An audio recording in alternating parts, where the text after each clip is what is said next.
நாட்டில் ஒரு இளவரசன் இருந்தான். அவன் சிறந்த போர் வீரன்.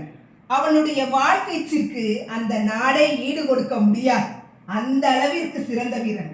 அவன் ஒருமுறை அரண்மனையில் வாள் வீசி பயிற்சி செய்து கொண்டிருக்கையில் ஒரு எலி குறுக்கே ஓடியது. உடனே அதன் மீது வாளை வீசினான். அந்த எலி லாபகமாக தப்பித்து சென்றது. பிறகு மீண்டும் அதனை துரத்தி வாளை வீசினான். மீண்டும் தப்பித்து வலைக்குள் புகுந்து விட்டது. உடனே மனம் உடைந்து போனான். அப்போது வந்த அரசர், ஏன் சோகமாக இருக்கிறாய் என கேட்க, இந்த நாடே எனது வாள் வீசும் திறமைக்கு ஈடு கொடுக்க முடியாத போது இந்த சாதாரண எலியை என்னால் கொல்ல முடியவில்லையே என விவரித்தான் இளவரசன்.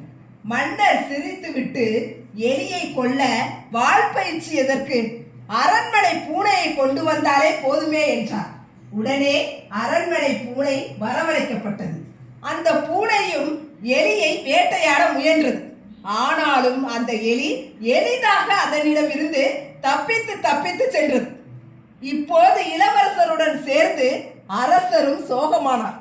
அப்போது மந்திரி வந்தார்.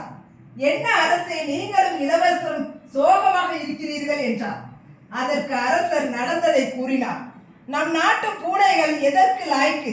ஜப்பான், பாரசீகம் போன்ற நாடுகளில் உள்ள பூனைகள் புலி உயரம் உள்ளன.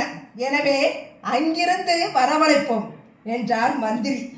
அதேபோல் அந்த நாடுகளில் இருந்து பூனைகள் வரவழைக்கப்பட்டன. ஆனால் அவற்றிடமிருந்தும் அந்த எலி சாமர்த்தியமாக தப்பித்து சென்று வலைக்குள் புகுந்தது. எலிக்கு இவ்வளவு திறமையா என அனைவரும் வியந்து கொண்டிருக்கையில் அங்கே இருந்த அரண்மனை காவலன், இளவரசே, இந்த எலிக்கு போய் ஜப்பான், பாரசீக பூனையெல்லாம் எதுக்கு? எங்க வீட்டு பூனையே போதுமே என்றான். மன்னருக்கு நம்பிக்கை ஏற்படவில்லை. என்ன, அரண்மனையில் வளர்ந்து வரும் பூனையால் முடியாதது இந்த சாதாரண பூனையால் முடியுமா? உன் வீட்டு பூனையினால் கொல்ல முடியுமா என்று கேட்கிறார். உடனே இளவரசர் மறித்து, சரி, எடுத்து வா உனது பூனையை என்றார். வீட்டிற்கு சென்று தனது பூனையை கொண்டு வந்தான் காவலன். அந்த பூனை அந்த எலியை ஒரே தாவலில் லபக்கென்று கவ்வி சென்று விட்டது.